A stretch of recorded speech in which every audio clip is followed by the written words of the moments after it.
Good morning. I'm Maral Kazazian, and as the director of Arpa International Film Festival, on behalf of our visionary founder, Sylvia Minassian, and jury liaison, Sonia Keshishian, and the entire Arpa team, I would like to welcome you to the 24th Arpa International Film Festival. We have been streaming since November the 21st, and we will keep streaming until the 5th of December. So please go on Eventive and watch all of the 70 films from 21 countries that people all across the globe have been watching. And we are getting so many comments from all the viewers and especially the filmmakers from abroad that are so thankful to Arpa for giving them the opportunity to showcase their work, to tell their stories. Everyone has a story. If you go and watch these films, you'll see that this year it's different. We are not seeing comedy. We're not seeing things that we used to, type of films we've seen during the last 24 years. This year's films are very deep, some of them dark, but some hopeful, hoping that we will prevail, we will fight this pandemic that we're going through right now all around the world. And God willing, next year, we will celebrate our 25th anniversary in theater. So without further ado, today I want to tell you that we're very pleased to have the director, the filmmaker of the How Many Times. I think this is probably one of the most powerful music video that I've seen, I can say, in my life, because when I saw it the first time, the music, of course, it's Serge Tankian's music, what can go wrong with that? But then, coupling with that, we have one of our Arpa 2002 Arpa award winner, director Roger Kupelian. Let me just tell you a little bit about Roger. He's an Angelino of Armenian ancestry and was born in Beirut and raised in Sierra Leone, West Africa. He's also a 26-year VFX artist, having worked on the Lord of the Rings trilogy, Space Jam, and many more, as well as his own ongoing projects, which include graphic novels, as well as documentaries, and now, of course, the music video, How Many Times? How many times am I gonna watch that? Because every time I watch it, I learn something different. And today, I'm very pleased that he's with us and he's gonna tell us everything that he went through while he was producing this beautiful, beautiful, powerful video. Thank you. It's my honor to be here. It's my honor to be here. I'm very pleased that I finally have something I can submit again to Arpa. I've been dying to do that for a few years now. I've been wanting to have something to bring, and finally have something thanks to Serge and his trust in me to, properly, creatively, spring off his amazing song and do something that does it justice. And here we are. So thank you. Well, my first question is, what was your inspiration for this film, Roger? Well, I mean, as I mentioned, its inspiration would be Serge's song "How Many Times" off his EP, Elasticity, which is out there and people can purchase it and download it. The songs are very strong. I heard all of them very early on, and then George, his manager, told me that we're going to have you do How Many Times. So listening to that song, it's during COVID, right? And this was at a time when we thought what we were, especially as people from the Armenian culture, were just going to be dealing with COVID along with everyone else. We had no idea the war was coming as well. And so I wanted to do something that was universal. And the most universal thing I can think of to bring everyone in on into the topic so we can explore this topic would be something that was the most primal story, or one of the most primal stories we have, which is the whole Garden of Eden and fall of mankind, fall of humanity theme, because going from a paradise to, you know, a life of difficulty felt like it was, at least to me, it was very appropriate to the experience that now we were starting to see in terms of the whole COVID thing, because people were saying, oh, it's just going to be a few weeks of lockdown, then it became months, and it just started to drag on. And you saw what was happening to society as well around the world, and how poorer countries were being impacted, and even wealthy countries who could adequately respond were having trouble responding because all these social issues endemic to them, like every defect that was building up over so many years suddenly, as happens when you have catastrophic or difficult events, came to the surface. So that was the original inspiration. And then I said, well, this whole concept then became storyboarded out. I storyboarded everything. That was my origin, was as a storyboard artist. So I always storyboard my projects and spelled it out. But then the war started in Armenia. September 27, Azerbaijan attacked Artsakh. And as you know, it was a shock for many people who have been to that region, who have ties to that region. And the reason I am associated with Arpa and a longstanding history is because my original project, before I even got into visual effects, was as a documentary filmmaker, and I was an embedded journalist during the 1994 Artsakh War. I guess that you can call it the first Artsakh War at this point. And that was the documentary that won the jury prize for Arpa. And that's why I came from New Zealand while working on Lord of the Rings to receive that award that Sylvia and Zaven had invited me to receive. So this was something that would put a lot of us into shock. So it was very difficult for everyone, Serge, myself, everybody, to just deal with anything else. And at the time, I was also working remotely with visual effects companies, and it was so hard to focus. So everything got put on hold. And after you could say the devastating result of what happened 45 days later, and we're all feeling like somebody just basically punched us in the gut, and all the air had escaped our lungs, and we just couldn't even stand. I mean, it was such a shock the way the whole thing ended, and not only the process, but the ordeal. And I'm not even going into the people in the region and what they went through. I'm just talking about us as diasporans experiencing this. It changed the concept of the video. So I said, okay, well, the Garden of Eden, people being cast out of the Garden of Eden, that's us. Because anyone who's been to Artsakh has seen how beautiful it is, and all those forests and the nature and the devastation, being cast out and all that. The concept of that altered the video's trajectory.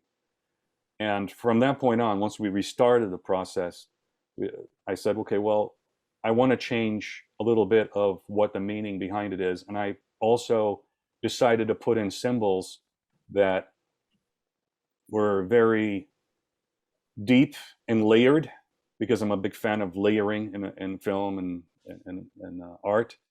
And I wanted people to be able to say, okay, well, as you said, you can watch it a number of times and you'll see something new every time you watch it.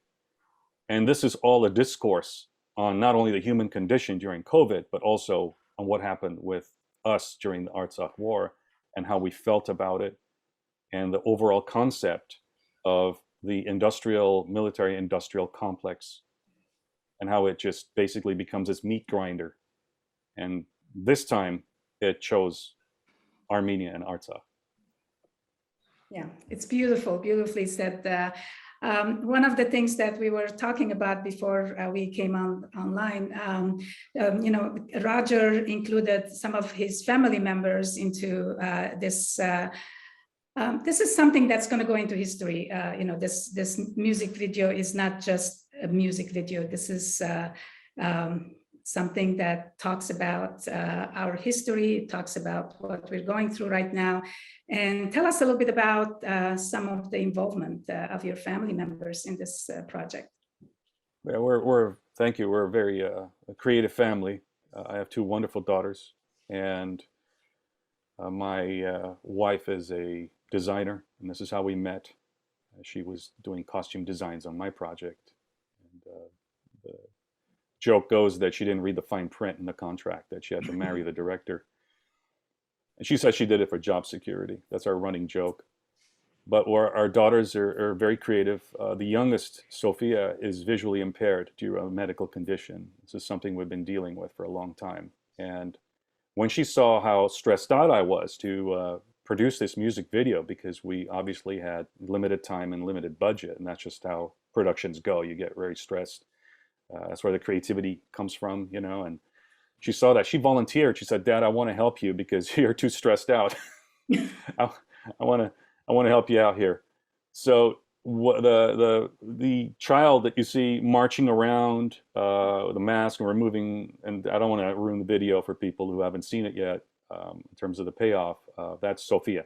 And she was a total trooper. She came in and she did an amazing job, as did everyone involved. I have so much thankfulness. I mean, I think you could talk about Sophia and her involvement, and you could also want to thank my eldest daughter, Lily, who also came and was a production assistant, the director's assistant. So she had to take care of her sister during this whole process. And then also, if I may mention some of the other key members of the crew that I am indebted to, including Eli Jera, my cinematographer / visual effects supervisor of CG, Arman Mukherjian of Video Cavalry in Armenia. So we bridged the distance. Arman, who was also dealing with having been in Armenia and having friends who have been severely affected by this war, coming in and bringing his own creativity, which I was so happy to get. And some of the CG that he does, the computer-generated graphics, are from Arman. He's amazing, and he also made some design suggestions and incorporated them, which I thought were phenomenal. So Eli, on the other side, who I've worked with for 26 years, we met on Space Jam, was my cinematographer as well as, co-conspirator. And we did everything from miniatures to, we'd go out in the desert and shoot at night doing light painting and stop motion and time lapse. We used every trick in the book. I want to thank Rachel McDonald, who is the assistant producer, who not only assistant produced, but she's also Eve in the green screen, human representation. She's also in the, let's say, the arms dealer real world situation as well. I mean, she totally came through. So everybody put their heart and soul.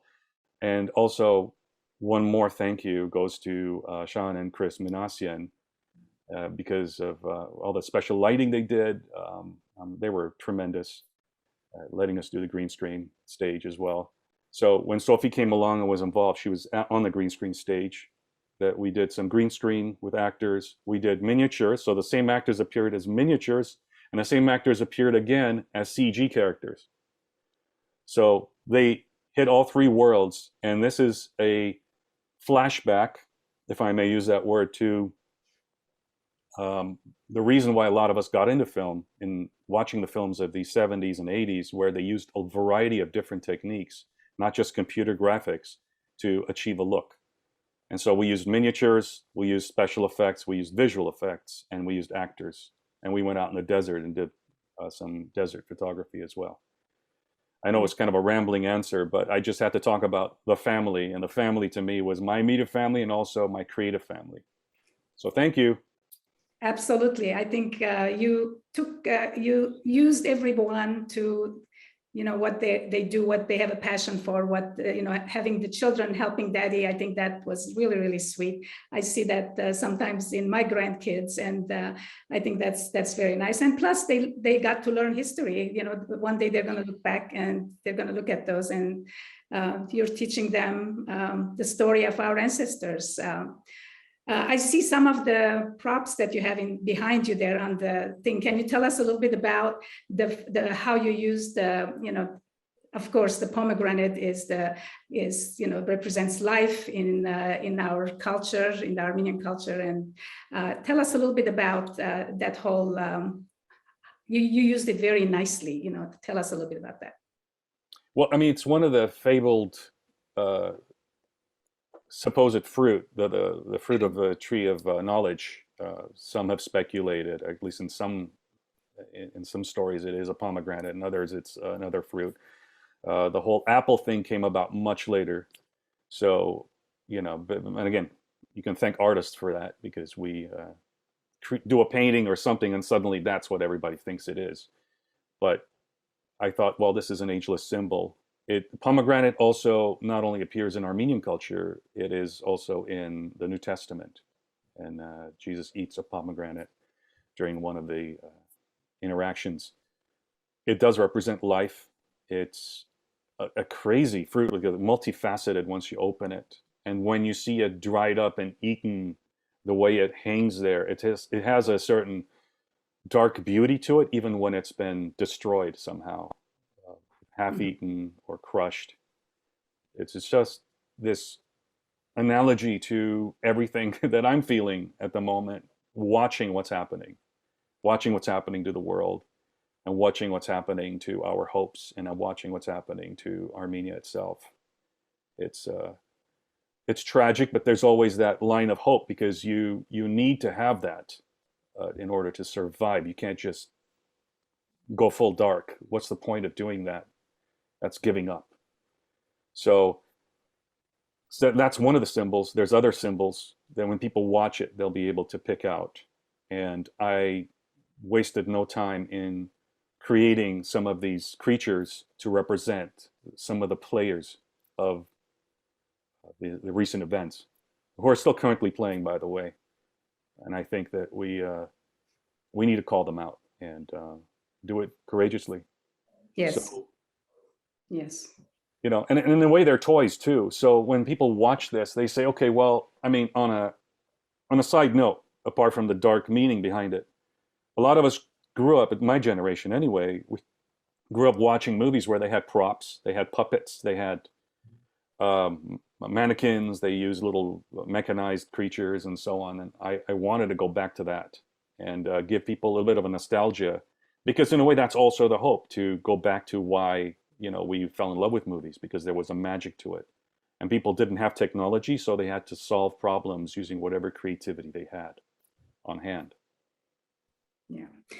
No, it's very nice. Another thing I had heard is that every every pomegranate has 365 seeds in it. And one day, I do clean pomegranates a lot. And one day I said, I'm going to count it to see how true that story is, and it's quite a few, it got pretty close to that number. So it must be something, I guess, one of the fruits from God that I guess we all worship.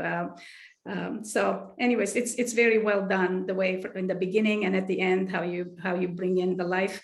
And tell us a little bit about what's positive in this project that you had. Tell us some of the positive things that we can take out of this video. Okay, not to give away the ending again, because I want people to have the payoff, but the positive is that, and again, analogy of my daughter, and by bringing her up again, I want to pay homage to the fact that even if you have a disability and you recognize your disability, that can actually be a strength. So I want people to just, in a positive sense, when you create a project, try create projects where you can work with different people with different abilities. Look at it that way and say, how can this person bring something that could be an obstacle and make it something that's not an obstacle? That's something that they could use. So Sophia was very at home putting on these masks and putting on these things, and just feeling her way around the stage and reacting to things and reacting to direction. And the other actors were very wonderful with her. And she had a wonderful experience because of it. I had a wonderful experience because of it. Everybody on set had a wonderful experience because of it, because it allowed us to become human beings instead of when you usually get on a stage, people are being mean, yelling, you know, we've got a deadline. I mean, you understand that. It's there's money and time constraints.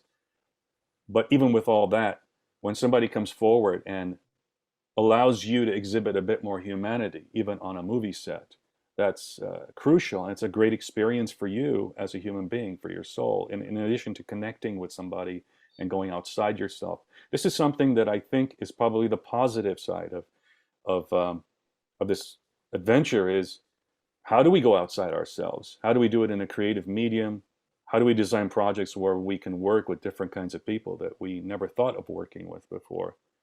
And it just doesn't become a medium of the privileged. It becomes a medium that connects people and Yes. creates a bit more justice. Look, 26 years of being a visual effects artist, I've met some amazing people. I've worked with some amazing supervisors and directors and producers. Let's not forget producers, okay?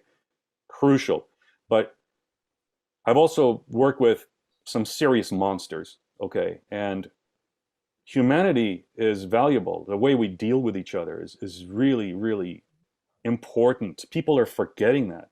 And I do not want to work with people like that. I don't care if you make amazing, brilliant projects.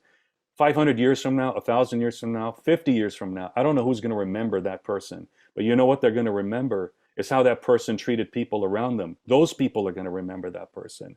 And that's going to carry on throughout the history of the human race. It's a ripple effect. The good we do now is a ripple. So going back to some of the negative things, people are doing some really horrible things to our culture, which will have ripple effects in the sense that it's going to change the way we deal with certain people in the outside world. The opposite is true as well. When somebody comes forward and does something good and shows grace or makes an effort to bridge a gap, then that also has a ripple effect and carries forward. And you're talking about something that was really interesting to me. You said a lot of people are exploring dark themes instead of, all these comedies and these light sort of satirical, sarcastic projects and so on. I think it's not that people are dark. They're actually searching for meaning now. And that's something that's really hitting us as human beings. We're looking at this whole thing and going, this was empty. We're seeing that now. And what was important were all these things that I'm seeking, justice among them, connecting with other humans, the way we treat each other. So thankfully, there's a festival like this where we can pursue and show some of those exercises, and we can be inspired by it. And you certainly have no shortage of inspirational projects. This is the way I look at it. I say the stuff you have, Arpa this year, fully inspirational. If you look at it and say, sure, it uses darkness, like fairy tales use darkness to tell you a light story. They start from darkness. It's the same way. We're using this abstract thing to tell ourselves a bit of a truth, to go outside and really explore this meaning, other than just sitting back and acting, like everything's great. What do I do? I'm lost. Let me just do something so sarcastic and silly because, some people believe there's no meaning in life. Well, that's a choice. I fully believe that there is meaning, and also that you create meaning. So that's what we're doing with this. And I think that's the positive. Look at it that way. This is a journey to liberation, not into darkness. That's very, very well put. I think it's very, very thought-provoking. It's during times of darkness, during the last 2 years. I mean, it's like we used to go to the movies at least 2-3 times a week with my husband, and we hadn't been into a theater until the November 20th, when we had the premiere of the American Good Samaritans. We had, we're streaming all our films this year, except for we were able to take some time off and go at the AMC in Glendale, and we streamed the American Good Samaritans, made by Manvel Saribekyan and Aramanat Saganian and Ardashes. It's like it was a breath of fresh air to go actually into a theater and thank the Americans who helped us during and after the massacre, the missionaries who risked their lives. They put their lives on hold that had a comfortable life here in the United States, and they went to a world that they knew nothing about. They went into areas where people were dying, they were being killed, and they were, and they gave them a helping hand. And because of them, instead of 1.5 million, we could have, it could have been 2.5 to 3 million. We could have been gone totally if it wasn't for the people who had the heart, who spoke up during time when we had no iPhones, we had no telephones, we had no communication.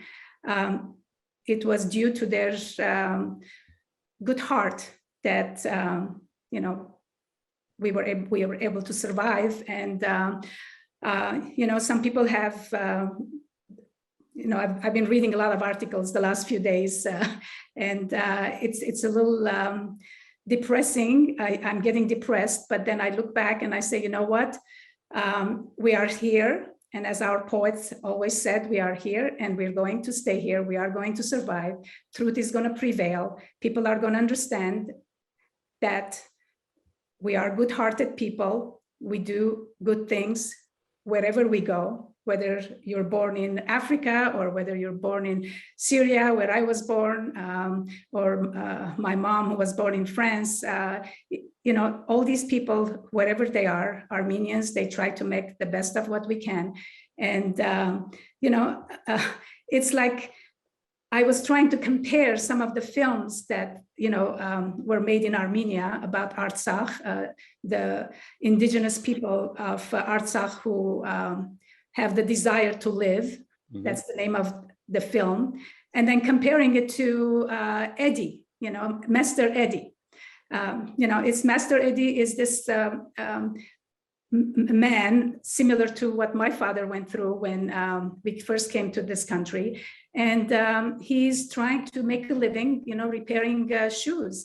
And, you know, we're going to have a Q&A later on this week with the filmmaker of Master Eddie. And, you know, it's what we do, what we Armenians do. We survive. It doesn't matter what we're, you know, pinned against or what we are given to live on. We survive, and I am hopeful that our next generation is going to, you know, through our Armenian schools, through our education, Armenian education that grandparents give. I think we are going to go back to Armenia. We're going to go back to Artsakh. We're going to enjoy the beautiful scenery, like you brought up a few minutes ago. First time I went to Artsakh was 2019, right before the pandemic started. Wow. And I'm, you know, it's like, it's sort of like we keep thinking about it. I don't know whether it was a good thing or a bad thing, because if I wouldn't have seen that beauty, maybe I wouldn't have felt as bad. My heart bleeds every time I turn the TV on, but we're going to survive. I think I'm very positive that with the help of people like you, who will tell our stories, people like Serge, I have no doubt that you will continue to do good. You will continue to educate our children and the whole world. You know, it's one thing to educate. This is Sylvia Minassian and Sonia Keshishian and Ara Keshishian, you know, that we continuously talk about. We are not making films to show it to our Armenian communities or Armenians around the world. We have to make films in the mainstream media, in the mainstream around the world, where people around the world will sit in front of their TV and stream films through Eventive and watch films that you and people like you are making right now, telling your stories to educate the community across the globe. And I thank you again. I think this was, you know, taking time from your busy schedule. Having children is not easy. Raising children during the pandemic, I keep telling, I don't know how my children are doing it, but it takes I think 10 times more effort during this time than during That's why the sales of booze did not diminish. Yes, yes. So anything else you want to say before we wrap it up, Roger? No, look, I think you said it all beautifully. And again, we know a lot of the same people and or of the same people. Very crucial to point out that rather than this paternalistic, almost colonial way of looking at, diaspora-Armenia relations, this was a cooperative. What I did was cooperative because that's the way it has to be. It has to be, we can't be like diaspora here, Armenia here, or the other way around. It has to be cooperative. This is the future. But we're not just talking about Armenians, we're talking about everyone. Small people, big people, everyone's got something to add. Okay, so the idea that we can bring people together in a creative way to talk about something that's deep and dark and put it out there and do it effectively, even with limited resources, just finding creative solutions. That's part of the answer as far as I'm concerned. And again, I just want to say I'm very thankful. Thank you for having me. And thank you for my first award in 2002 for the Artsakh film that I did in 1994. And by the way, when you're mentioning being there in 2019, I was also there in 2019. It's teaching at Tumo in Stepanakert as part of my 25-year anniversary of the first Artsakh visit that I did. And I've been there a few times, but 2019 was the last time. And I finally, I shot some footage walking through Shushi in 2019. This is the first time I've actually hiked through it. And it was, and I understand that loss you feel because you actually did the thing where you went and you walked through a place, and now that place has, at least for the time being, gone away. It's locked away from you, and it's become a place of deadliness where people of dark forces and the enemy have pretty much taken over. So we're all dealing with these mixed emotions, and the way we're going to do it is just by being real about what we're feeling and what is actually going on, and using what we have to inspire hope, and but not at the same time forget and lie to ourselves of what the reality actually is. It's that balance that we have to. The tension between those two poles is where we fly. Yeah, very well said. I think that's Tumo Center is going to be. I think that's what's going to put us on the map. If you really want to think about it, I saw the one in Yerevan, and I was just blown away. I mean, I just couldn't the energy and the